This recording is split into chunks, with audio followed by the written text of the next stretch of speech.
This is Wildcat Country. Larson tipped it. Love has it. Lewis slams it, and Arizona wins it. The inside scoop on the Arizona Wildcats. It's Gunnar Maldonado. He's got blockers. Touchdown, Arizona. Ladies and gentlemen, it's time to bear down.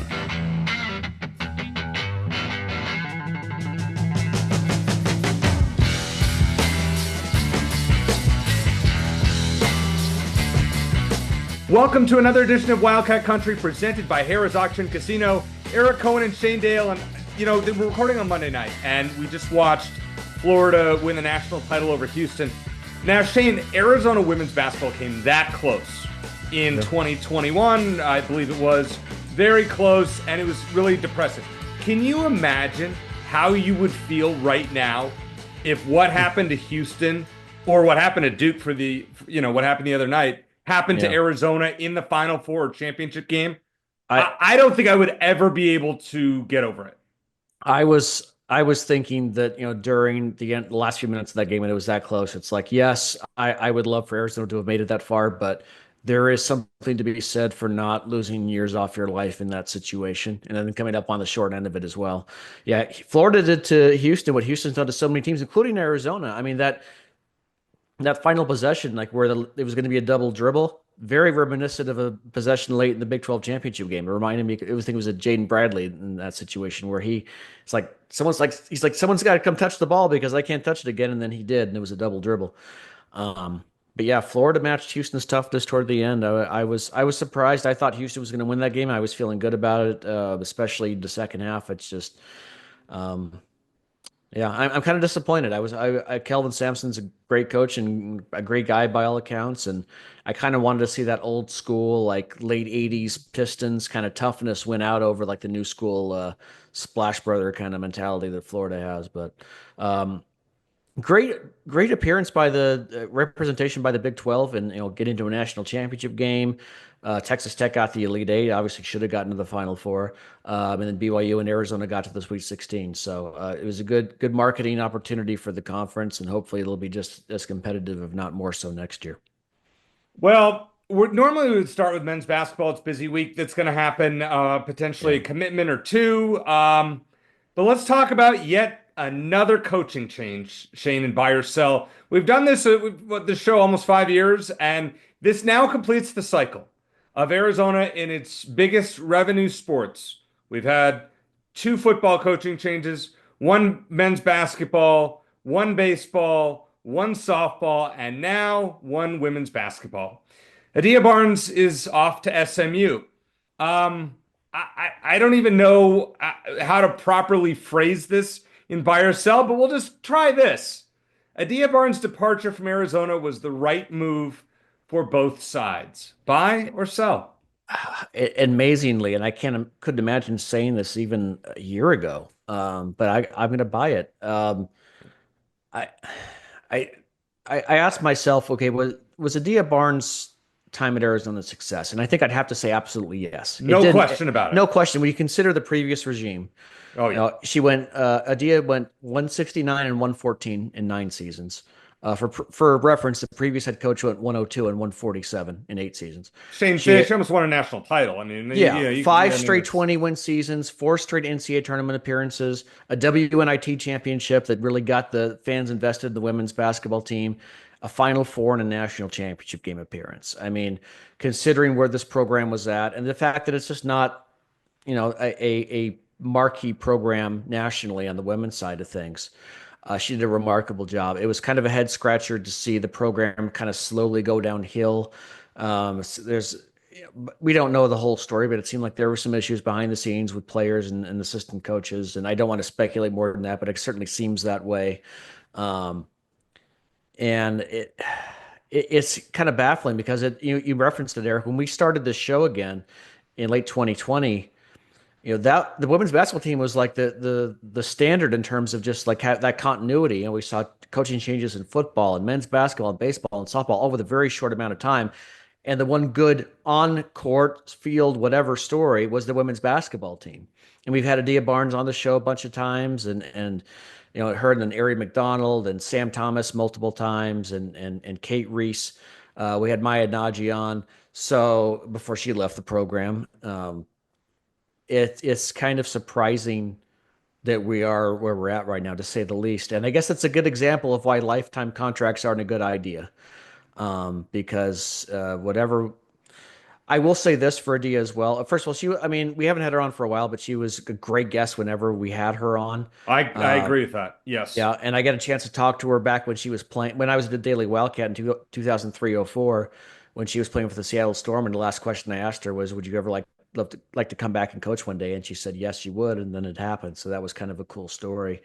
But I will say that I think that the positive thing is that Adia Barnes elevated this program to a level kind of the way I think Mike Stoops did for football. Even though it did not have a good ending, he kind of brought the program back to relevance and made it the kind of attractive job that a guy like Rich Rodriguez, who was still a big name at the time, certainly, and he's a bigger name now, but going back to West Virginia, was interested in. And I think hopefully Adia Barnes has done the same for this program, and she's shown that you can win here, because she did.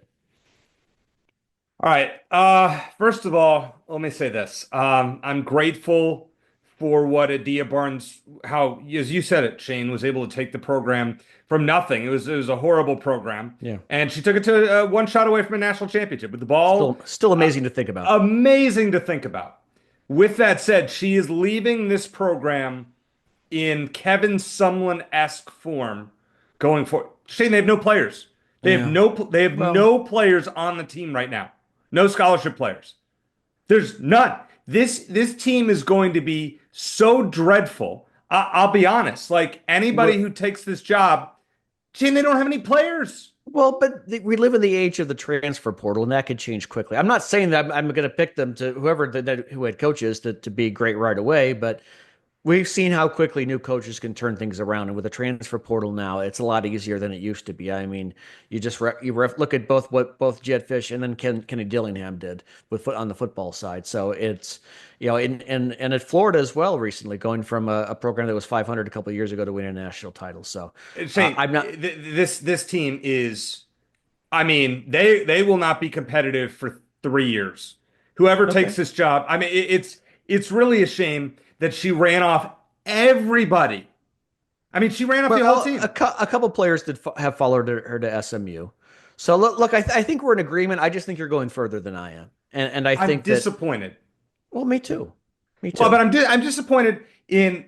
And listen, you said it best. Adia did a great job when she came on this show. But why hasn't she come on this show in the last 2 years?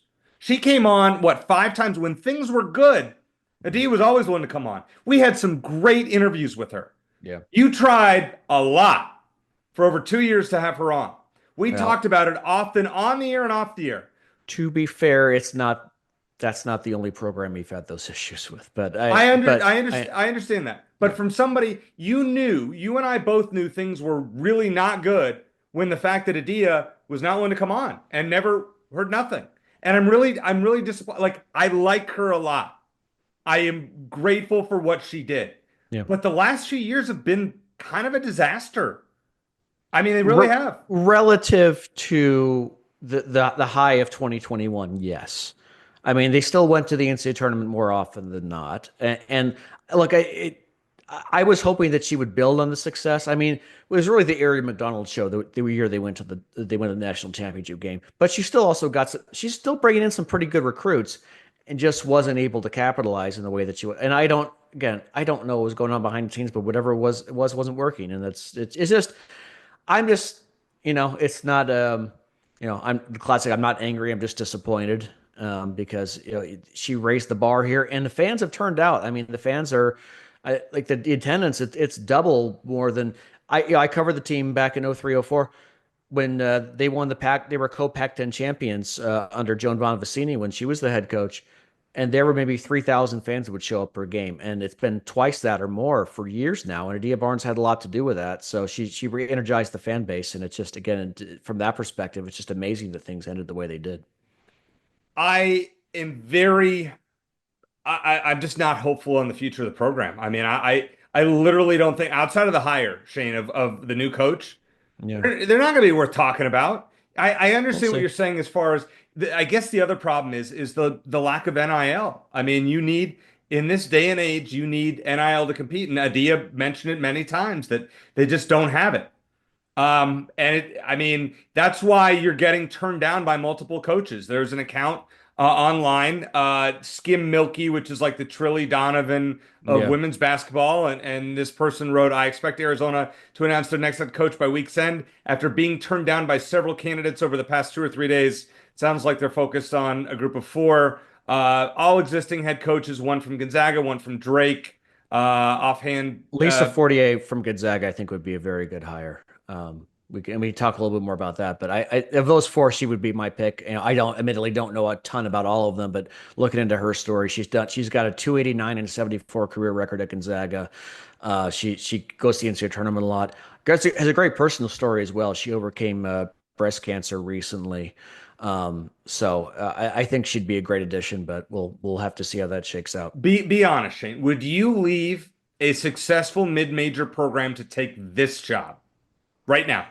Depends on the money. Usually, that's what it comes down to. Yeah, it depends. I think that I think that Desiree should go big. Should at least try. And I'm sure she will. I mean, Adia proved that you can win in Tucson. And again, so did Joan Bonvicini when I was fortunate enough to cover the team. Joan Bonvicini went to the NCAA tournament in 7 out of 9 years in this stretch from 1996 to 2004. Co-Pac-10 champions with Stanford. Tara Vanderveer, outstanding coach. She went toe-to-toe with them in 03-04. They made the tournament again the following year. No, the women's team doesn't have the pedigree of the men's team, but you can win here. And the fan support, again, is at levels that it probably never has been. And Adia Barnes deserves credit for that. So I think that I don't know the NIL situation in and out. I don't even know it with the men's side, let alone the women's side. Based on the four coaches that were listed, Lisa Fortier, I think, would be a home run hire, but we'll see if that's realistic or not. Let me end with this thought. Best of luck to Adia at SMU. Yeah. Good job. Good donors. I wish her well, and I hope she wins there. And I'll leave it at that. And I hope Arizona can somehow find a way to exceed whatever low expectations that I have going forward, because it's going to be really tough. However, you get to start over. I mean, I guess we'll see. But this is a Jed Fish-esque rebuilding job by whoever gets this job. And it will probably take 3 years, at least. So we'll find out. But we'll see. If you are a women's basketball season ticket holder, I hope you stick with them and give it a shot, because their rock bottom is coming, and there's no other way to downplay it. If it happened to the men's team, I'd be, if Tommy Lloyd took every single player, and every single player on the men's team was gone, I'd say the same thing. You got a problem. I wish Desiree was able to make the move and made sooner, and she was able to lure Molly Miller down to Tucson, because that was a great hire for ASU. I don't think Molly Miller would have taken U of A over ASU. Oh, maybe not. I'm just saying that if that job was open before the ASU one was, then yeah. But yeah. That was an A+++ hire by ASU, and now Arizona's. We'll see what they do, and we'll probably talk about it next week. So we'll have that on the agenda next week. All right, let's talk about men's basketball. So Henry Vasar surprisingly went to North Carolina. KJ Lewis off to Georgetown. Mm-hmm. These are notable holes that will be very, very, very difficult to replace by yourself. Well, first of all, as far as KJ Lewis, it's funny. There's a gentleman in my mentions a little over a week ago who, before KJ Lewis announced he was transferring, said, I'm hearing from my sources in Texas that KJ Lewis is going to transfer to Georgetown because he got ties there. And like, it kind of came out of nowhere. It was so specific that I thought maybe there's something to it. And sure enough, that's what happened. So you never know what Elon Musk says. We're the media now, and apparently there's some truth to that. Anyway, I think the combination of both Henry Vasar and Emmanuel Stephen leaving, easier for me to say, could definitely. There is some lack of depth for sure up front now. Awaka and Krivas, hopefully they both come back. That's a solid foundation for sure. You bet. You need at least one more for depth, and I'm guessing that Tommy Lloyd will address that in transfer portal. I don't think he's going to have much of a problem. He's shown he can develop big guys. Umar Ballo, Tobe Awaka took a step forward. Obviously, Henry Vasar did too. So yeah, as of now, that's an issue. I've have enough confidence in Tommy based on his track record already at Arizona that he'll be able to fill that. But yeah, there is a hole there right now. It's not the only issue by any means. But yeah, both of them leaving. I would have liked to have seen what Emmanuel Stephen could have done in a significant backup role in year two. But it's is what it is. But yeah, it's a concern. But I have confidence that Tommy will address it. And I think that's it. I don't these are losses, but I'm gonna sell that it's that I'm super concerned. So if Brayden Burries commits on Wednesday, as is expected, we'll talk about that momentarily. Okay, there's your KJ Lewis replacement. You're confident that he's gonna commit. By all accounts, yeah. I mean, based on what Arizona insiders are saying, Hmm. it seems like a very good bet that Brayden Burries. And if so, Arizona then has a lineup basically of Jaden Bradley, Burries, Koa Pete, Awaka, and then Krivas is your sixth man off the bench with Del Orso, assuming he's back. Now, Yeah. the key to that would be Carter Bryant. And if Hmm. Arizona were to keep Carter Bryant and add a couple secondary pieces, Yeah. I mean, we talked about it last week on the show, like Shane, that team is really good on paper. Yeah. So yeah, as far as Brayden Burries committing, like we talked about with Matt Moreno last week, even if at this very moment, as we're speaking, Monday night after the national championship game, even at this moment, if he plans on signing with Arizona, you never know. We've seen so many kids get their heads turned at the Sure. last minute. We saw that in the football side with Robert McDaniel, who was like he has scheduled like to have like this event the next day. I think at his school he was going to become a Wildcat, and then radio silence for a couple of days, and he goes.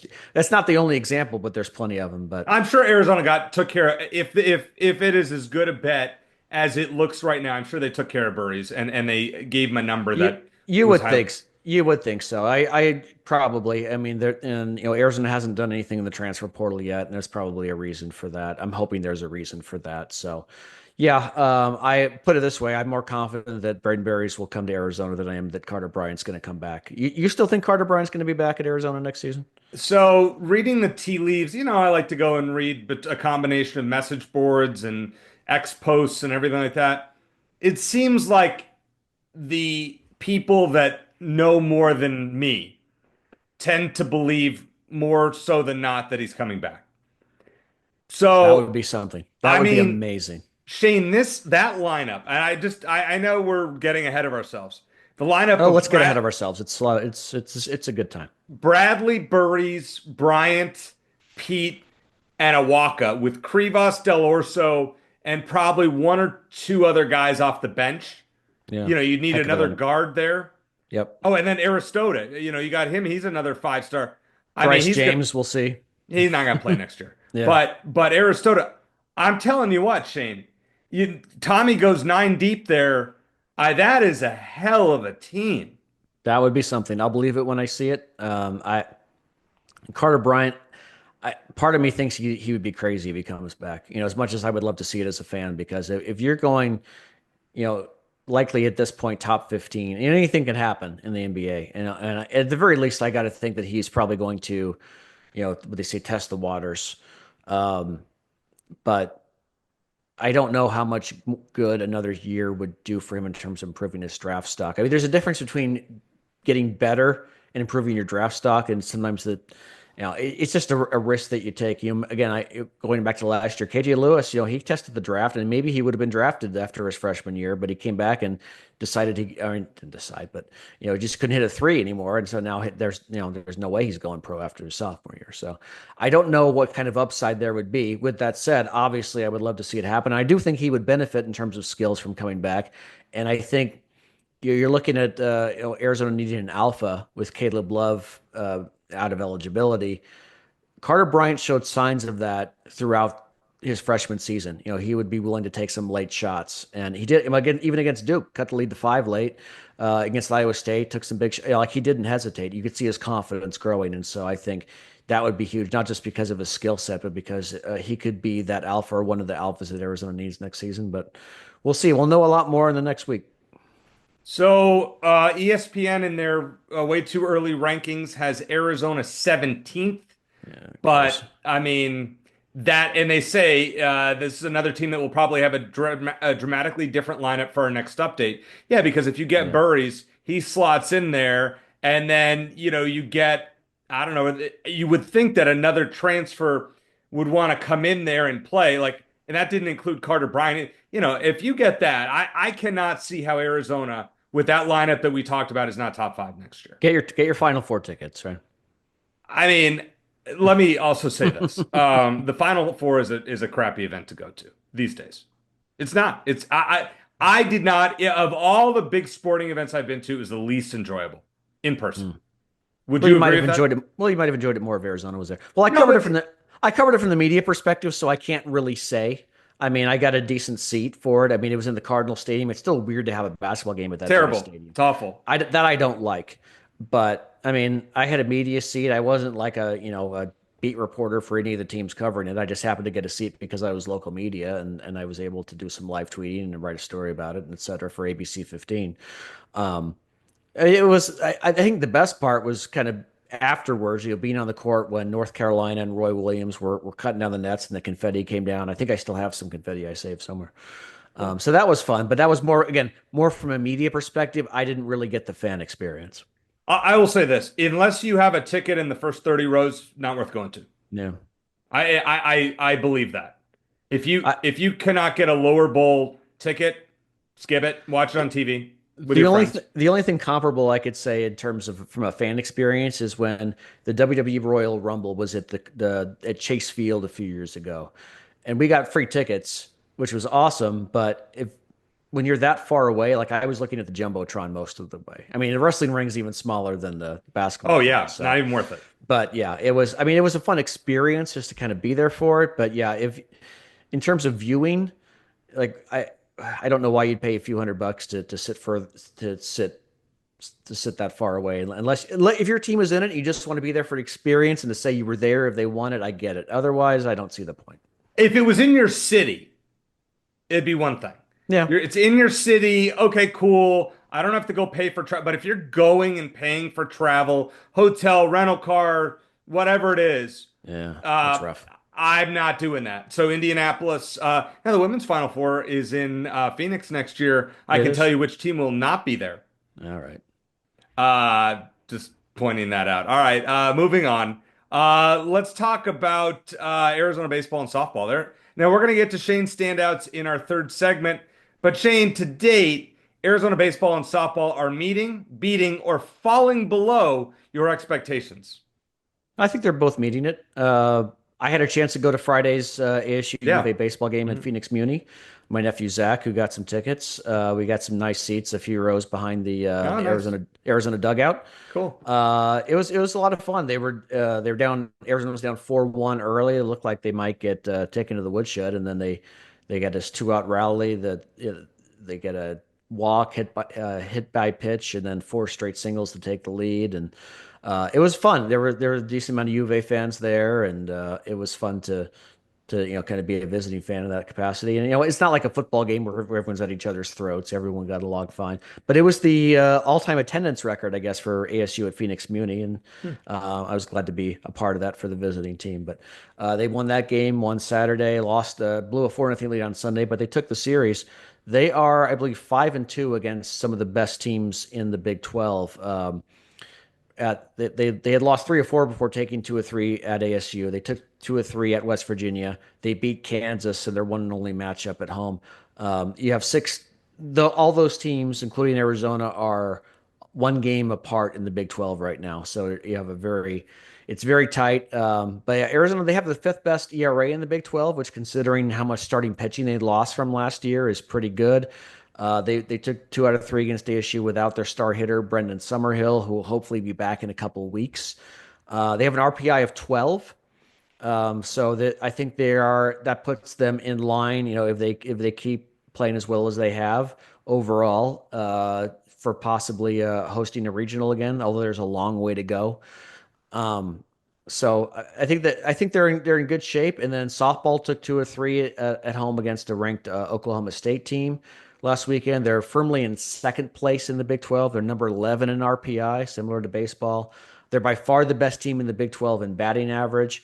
Devin Netz and Miranda Stoddard combined for a shutout against Oklahoma State on Sunday, and they could both hit a ton as well. Devin Netz had a 2-run homer in that game. So they're likely in line for a host seed in regionals as of now as well. Again, my concern for the softball team is the lack of a truly elite pitcher. Devin and Miranda are great, but Arizona does not have a pitcher in the top 80 nationally in ERA. And there are 7 pitchers in the Big 12 with a better ERA than anyone on Arizona's team. So that again is my concern, I think.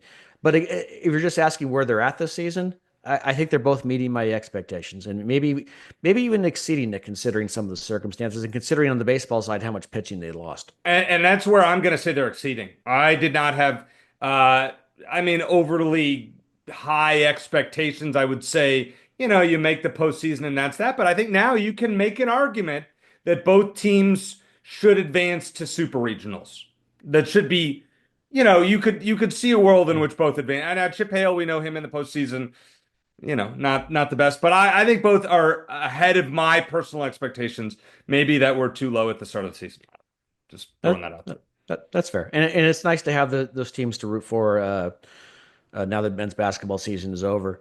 But I think baseball team, I think the softball team as of now is more likely to host a regional than the baseball team is. But baseball, you don't necessarily have, I think softball, is a bit more predictable. In terms of, if you're a top 16 seed, you're more likely to advance than baseball. I don't know if the stats actually hold that out. It's just based on what I'm just going off of memory.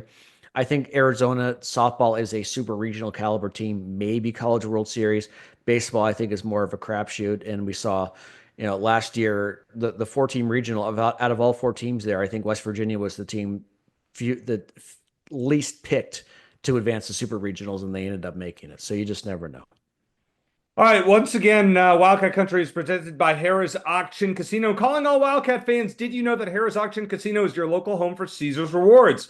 Every play unlocks perks at more than 50 destinations nationwide. Enjoy free dining in Atlantic City, hotel stays in New Orleans, and exclusive rewards from coast to coast. Sign up today, earn reward credits, and experience nationwide play only at Harrah's Auction Casino, the official sponsor of Caesars Rewards in Arizona. Coming up next, I didn't even preview it for our entire show. I can't believe we've gone 20-something minutes. Our buddy Barrett Baker is back. We're going to talk Arizona football, one of my favorite topics, even though I'm probably not renewing my tickets. We'll ask him about it here on Wildcat Country.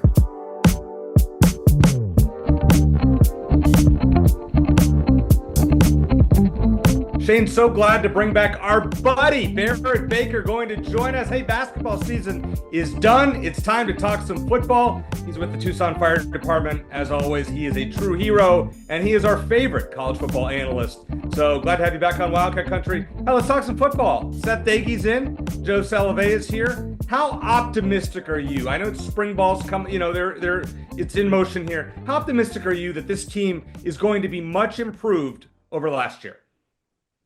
I don't think optimism is ever a problem with me, Eric. And I think just going out and being out a few times to practice this spring, I think I've been out 3 times. And truly, I do feel like there's just a different energy level around the team this year. Had a great, I think 4 days ago, there was an academic fair, I guess I would say, that was put on with every single athlete from U of A, all sports. And so I think just the energy, academically, athletically, everyone's rolling in the same direction. And I think there's just such a huge difference right now between Coach Brennan and the roster as to what he inherited last year, and really just holding on for dear life to try to make sure that we had enough players on the roster, with obviously Coach Fish leaving, and now what they've been able to do to try to put their stamp on it. And I think your point is valid there, bringing in Coach Daigie and turning the reins over to Coach Gonzalez, our new special teams coach, Coach Salovea. There's just an energy out there right now. And if you are on the team, it's because you want to be on the team. And I think that's very different than kind of what we were seeing last year. I think Coach Brennan is a lot more familiar with the roster itself, where the strengths are, where the weaknesses are, And he has had over a year in the program now to kind of develop a few other things when it comes to culture. So cautiously optimistic. And last year again, just we don't want to spend too much time on it. It looked like a Ferrari. I know a lot of people thought that, but when you looked under the hood, we just didn't have the depth. And I know that the coaches have talked a lot about that going into the spring this year, that we feel like we've got some more depth, some more pieces that, heaven forbid, we get a couple more injuries, that we're going to be able to play at a much higher level through those. Barrett, it's been way too long since we had a chance to chat. Appreciate you joining us. It's kind of we're talking about football after we just talk nonstop basketball for weeks or months, I guess. But it's good to get back into it. I want to talk about positive things, but I want to get this out of the way. The departure of Dwayne Aquina. Your thoughts on that? I think it's a pretty big deal. How big a deal is it in your opinion? Well, I mean, I don't think that you'll find a secondary coach that's better than him. And I mean, obviously, there's going to be a loss because of that. He had done a fantastic job over the previous several seasons in mentoring Coach Viney and Coach B.A., Coach Arcee. And I think that those two are ready to take over. And they've talked about that. What did they learn from him? And then how do they personalize that a little bit and move it forward now that they're leading those rooms? So I think no matter what, we always saw that infectious energy that Coach Aquina brought to the practice field, brought to the games. And that's very, very difficult to replace. But you don't have to replace that. And I think the key is that, again, Coach Gonzalez, it's his defense now. And when you look at his run as a defensive coordinator at the team up north, it was extremely successful. Their points, because at the end of the day, scoring defense is what matters. And they, before he got there, I think they were giving up about 32 points a game. I think his first year as a coordinator, they cut that down to 29 points a game. And then his second year, it was all the way down to 22 points a game. He studied under Rocky Long at New Mexico and San Diego State. And if you know anything about football, then you know that is a fantastic defensive mind, and they always produce great defenses there. So I think personally, I'm very sad. Because I think Coach Aquina was a great coach for me. He's been a great coach for the secondary. But just like they say, when a player gets hurt, it's next man up. And in this particular case, I wish Coach well. I know he'll do great at Texas. But we've got to focus on who is here right now and who's going to make our defensive secondary and overall defense play at a high level. So let's talk about the offensive side of the ball, Barrett. You mentioned Seth Doege. His addition, it seems like he might do wonders for the offense. How do you think he's going to fit in, the style that he likes to run? And how do you think he's going to help Noah Fifita maybe take that next step? So I think if Coach Brennan, there's still going to be a huge camp of people that do not believe in Coach Brennan and don't buy into his ability to coach until they see the W's on the scoreboard. When we don't get enough victories, then it's always the head coach. But I will just say that he did not stand pat, and whatever he thought was wrong with the Arizona Wildcats football program, he addressed it. And I think by all accounts, again, just the electricity in the room and listening to the players themselves and the assistant coaches and how they describe Coach Doege, it is just a huge win, I think. I think there's energy. I think that we've got a lot more pieces to help Coach Doege be successful as well, and that's just as critical. So I think when he came in, he identified where there were some major weaknesses on the offensive side of the ball, and they worked very hard to address those. And then his system, he has worked under some elite coaches, obviously, his air raid background, and then tweaking that to make sure that whatever we need to do, be it run or pass, that he has a belief in that system and that we are looking to attack and score every time we get the ball.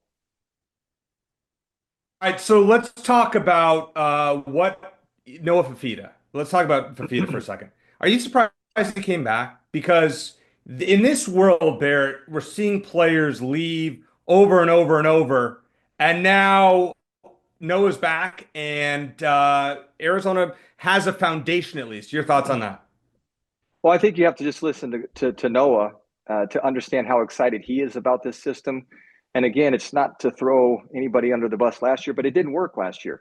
I mean, there's nothing else that you can say. The running game, the passing game, it just looked disjointed. We were constantly waiting for it to click, and it never did. I think that when you look at the potential of Coach Fish and, having just, quite frankly, a different structured offense, I think that that's the Noah Fafita that we're anticipating to see when it comes to the upcoming season. And just listening to his exuberance, and again, Coach Brennan talking to him every day about what he thinks about this offense and how excited he is. And then when you go out to practice, you don't ever want to see one side of the ball kicking the other side of the ball's butt, because that means that you've got some problems. You want it to go back and forth a little bit, but I mean, we have seen some real explosive plays, and they're not because you have T-Mac. They're going to Watley, who is just a dynamite addition from the Chattanooga. You've got Hudson from Washington State. You've got Wysong. You've got Spivey. You got Brandon Phelps that's, as a redshirt freshman, healthy and looking fantastic. So I think the weaponry that we have to make this thing work, and that's making Noah also, when you have somebody that's going to be drafted in the top 15 and that you can just throw it to him and that at the end of the day, he's still going to get 90 catches, that in some ways can almost be a hindrance to offense, if that makes any sense, because that you don't have to go through your reads. And I think Noah would probably admit last year that he missed a lot of guys. But it was just because of that comfort and that cushion that he had always with T-Mac. So I think we're going to see a lot more equity. And I think that we're going to be really surprised with some of the explosive playmakers that we have from the wide receiver position as well. All right, I know that I'm probably asking this out of order, but I go with beat my own drum here. Arizona's going to be picked last in the conference. Good. You like that? You're okay with that? Absolutely. Well, there's harm in it, and I say that because it is 105 guys against the world, and we'll say 115 because there's still the coaches in there, and that's all that matters. And so why should they be ranked any higher than that, I guess would be the question. And I can't answer that because all rankings is based off what the team was last year, and then what does someone forecast them to be. So if you talk about losing Jonah, if you talk about losing T-Mac, if you talk about losing Wendell, there's, again, the superstars that we did have on the team, they're not on the team anymore. And so prove it. And I think when your back's against the wall and there's going to be some hungry guys in there that are really wanting to put Arizona football back where it should be, and that is a top 25 type of program. All right, I want to follow this up. Yeah. So, and I've talked about this a few times on the show. I don't know, Barrett, if I don't know if you've heard it, but I wasn't planning on renewing my season tickets. It's just a long. I love going to games. Yeah. I've gone just about every game for 20 years.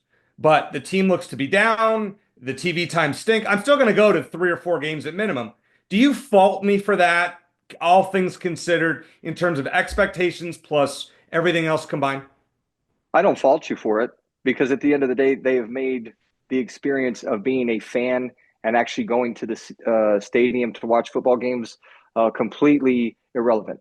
It's so much more convenient to stay home and watch it, and especially given these absurd start times. I've had 3 season tickets for as long as I can remember, 15, 18 years now. But it's a slog to go down to an 8 o'clock start time when you're not going to get home until 12 o'clock and try to function the next day. So I don't blame you, because again, even when we're winning and even when we're, putting a great product on the field, I think the NCAA has just bludgeoned the love of going to a stadium and watching your team, because again, it's just so much more convenient to sit there and watch it on your 60-inch flat screen TV at home. And so I don't blame you for it.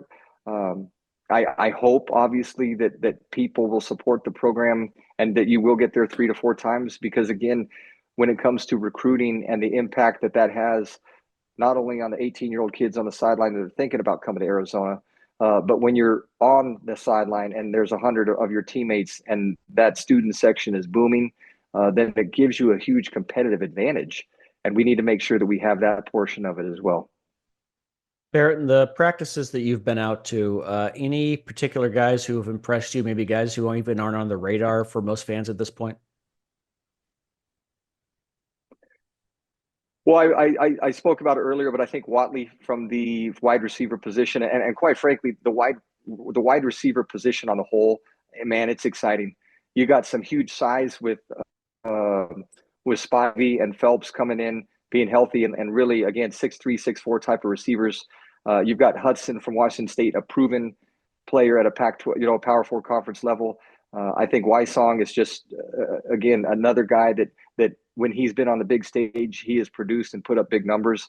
And then don't forget, Hunter was playing very, very good ball for us at the end of the season as someone that's coming back and, thinking that he's going to continue to develop.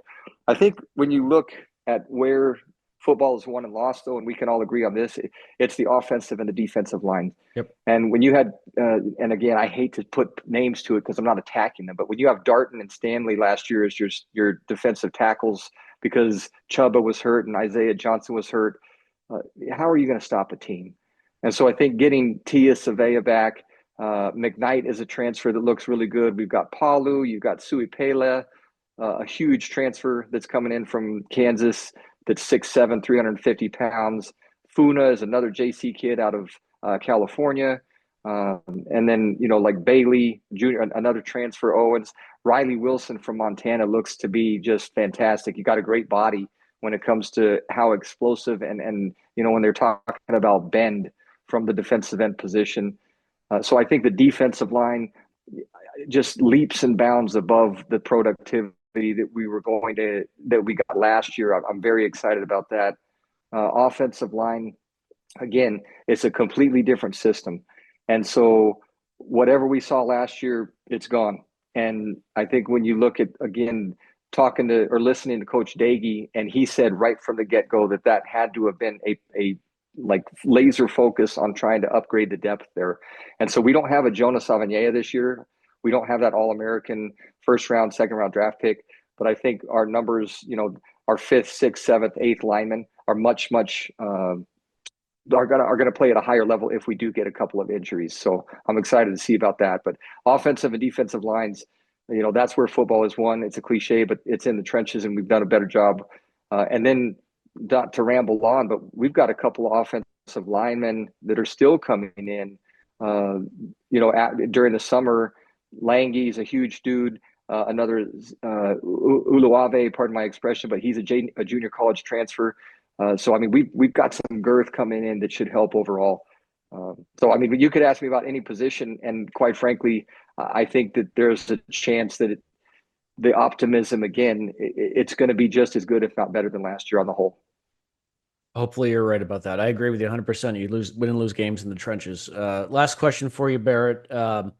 Strength and conditioning was a big concern last year, is a big question mark. It looked like there was a bit of a drop off, a lot of non-contact injuries. It's hard to know really, where the fault lies there, if it's just a bunch of fluky things. Your thoughts on the current state of the conditioning program at Arizona, and do you think it's going to be a bit better than last year? Well, last year was just a debacle in that regard. And when we talked earlier about Coach Brennan not standing pat, I mean, they sliced and diced, and that's a terrible pun. But, I mean, they really took a deep dive into the strength and conditioning program. They looked at every single injury, and they tried to find out what was the reasoning behind it. And so at the end of the day, they believe in Coach Carroll. And, they put out these videos, and there is no shortage of sweat and strength being just put forth every day when it comes to that strength and conditioning program. So there's a lot that you have to be able to do. And they've talked about that, and I won't say too much, but you could power clean until you're blue in the face, and you could bench press, and you can squat. And I guarantee you that they are doing those sorts of things. But you also have to bend, and you have to change directions on a dime. And that's where all of the plyometric stuff comes in as well. So it's not just, the 1970s style powerlifting, even though that is done. But every strength and conditioning coach has a fantastic resume. I think Coach Carroll does as well. And they looked at everything. I think they just announced the other day, unfortunately, that I think we've got a running back that's out for the season, and that we've got maybe an offensive lineman, Jordan Brown, that's also banged up. But there's 105 guys on the team. We've almost gotten through a whole spring, and you're going to get injuries periodically. But the hope is that obviously that we don't follow that trend last year.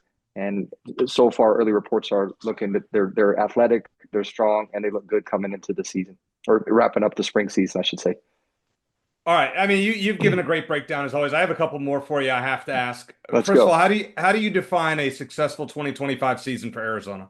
Well, we got to get back into the column where the W's are more than the losses. And So are you saying 7-5? So 6-6 isn't good enough. well, I guess what I would say is this: programs aren't like Rome, right? It takes a little time. And last year was just a complete and utter debacle. And no one in the program is going to say that if we get enough juice in that program to where it is trending the right direction and that they're, again, recruits are going to want to continue to be Arizona Wildcats and they're going to score some of those folks, then let's keep it going. I'm really interested to see what happens with Coach Dagey. I believe in Coach Gonzalez. I think our coordinators, know how to scheme, and I think they know how to call offense. They know how to call defense, and so I do. I think it's hard because last year was gut wrenching. It was emotionally draining. That every single game, going back to BYU, we played so well for the first half, and then all of a sudden it just fell off the cliff in a hurry. And I think that we saw that earlier. Texas Tech, I mean, we beat them in every single category except the score. West Virginia, you need one stop at the end of the game to potentially, come back and win that sort of game. So when I look at all of that, there were several games that were disgusting, like Central Florida, where I wanted to throw up and never watch it, including the last game of the season. But there was also times that we hung tough. And I think that if we stay healthy this year, that's a huge component. I love the additions that we've made to the program, but we got to stay healthy. And then let's rock through a couple new coordinators and see what they can do. All right. Listen, I think that's a very honest opinion as always from you. For me, I say you got to make a bowl game. And I think that Brent Brennan's future probably relies on Arizona. I think another 4-8 season. Oh, I don't. that's tough. Yeah, I mean, Yeah. it's going to be hard to justify that, even with the expectations. Sure. I guess last one for you. I know we don't know a lot about the Big 12. From what you do know, where would you rank Arizona heading into next year? We talked about that they're in last place. Where would you, if you're personally filling out a ballot or whatever preseason ballot, where are you put? Well, I mean, again, even as optimistic as I can, I don't care to be anywhere else besides the bottom because who are we better than on paper? Houston. I think you could make a case that we probably are better than Houston. And then again, Central Florida, they mopped the floor with this last year. And so again, it's so hard to forecast because college football, and I'll just go on a soapbox for a second. It's disgusting when it comes to the transactional nature of it. And so I want to give a shout out to somebody like Dalton Johnson. I got to talk to Dalton the other night. Just an all-American kid that has had multiple opportunities to go elsewhere and get paid handsomely to do it. This is his fourth defensive coordinator that he's had since he's been here. And yet he came back and he's bearing down and he's wearing that block A and he's going to give everything that he possibly can. And so I think that's where I love the fact that Genesis Smith, again, a kid like that, has no shortage of suitors that are willing to pay him top dollar to come and play elsewhere. And those are the kids that have come back. Noah Fafita.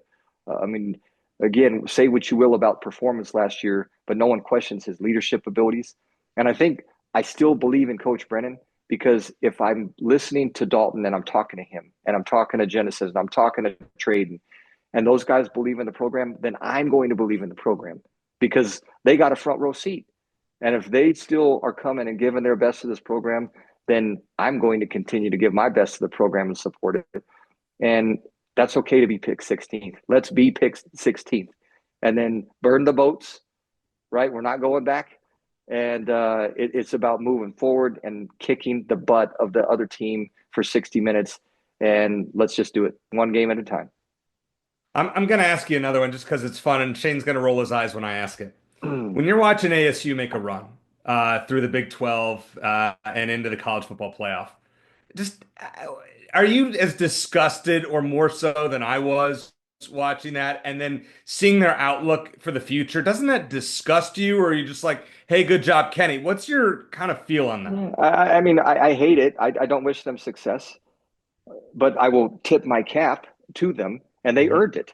And I think what I would say, though, is that, that's coming for us. And so with that transactional nature of college football that we just talked about, you can flip a roster and you can have success and failure season to season now. And so when I look at the guys that we've brought into the program, don't sleep on Craig, our running back from Portland State, Marty from Texas State. Like, there is not a position where I cannot say last year, Quali Conley is an unbelievable kid. He's fantastic. You got Kedrick that is coming back 1 year mature. And then you got two guys that are home run hitters. So why don't I believe in that position? And I'm rambling a little bit, but I hate ASU. I don't wish them well.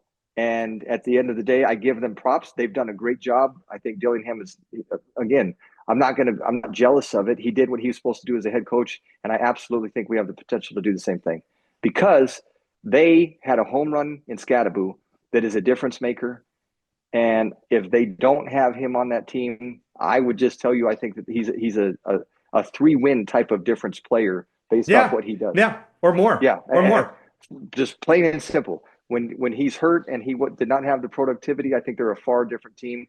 And so that kid, as a transfer from Sacramento State, they did a great job of identifying him, and he came in and he was phenomenal. Without him, though, I will be interested to see if they can replicate their success.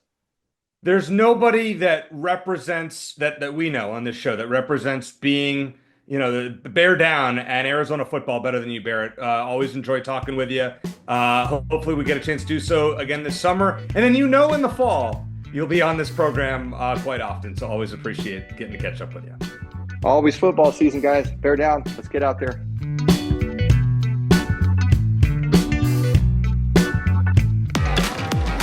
Discover more Play for All at Harrah's Auction Casino. Hi, folks. Here are your drinks. Where having fun means racking up reward credits with the Caesars Rewards loyalty program that can be redeemed for food, free play, hotel stays, and more. Not only here in the city of Maricopa, but also at more than 50 Caesars properties coast to coast. From Harrah's Las Vegas to Caesars Palace in Atlantic City. What are you waiting for? Play for All at Harrah's Auction Casino, the official sponsor of Play. Want to thank our buddy Barrett Baker for joining us. Always great to catch up with him, and he's an optimistic guy, but he's realistic too. So, and which I appreciate. Shane, we delayed it now till the third segment. We don't have any more picks to make, so now it's time for Shane's standouts. What do you have for us this week? Well, I want to start off by acknowledging the Gym Cats. They had an outstanding season. John Court was named Big 12 Coach of the Year. Good for him. They advanced to the Sweet 16 nationally, which was a bit of an upset because it's kind of like in baseball and softball, the top 16 teams are seeded. Arizona was not seeded, and they still advanced past the regional semifinals and got to the regional finals. So they didn't lose a single home meet this year, I believe. So congrats to Coach Court and the entire team on an amazing run. He's one of the few coaches we haven't had on this show, and I think we need to rectify that. Yeah, so at some point, if Coach Court is willing to join us. And again, those leotards with the cactus logo, best-looking uniforms in all of Arizona athletics at the moment. So congrats to the... Yeah, go ahead. Yeah, I just want to say I had a chance to talk to him for quite a while at the Arizona tour last year. Wonderful guy. And I know he would love to come on. So at some point we'll have to make that happen. Yeah, we'll make it happen for next season.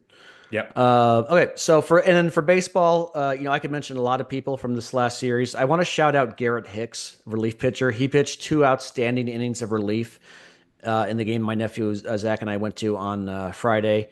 He had a couple big strikeouts in the 8th inning after Arizona rallied to take the lead, and then he fired the fans behind the Arizona dugout up as he walked back to the dugout, raising his hands like make some noise, and so that was fun. I think Zach and I got on camera briefly on ESPN Plus during that moment. Oh, cool. So that was awesome. That was kind of cool.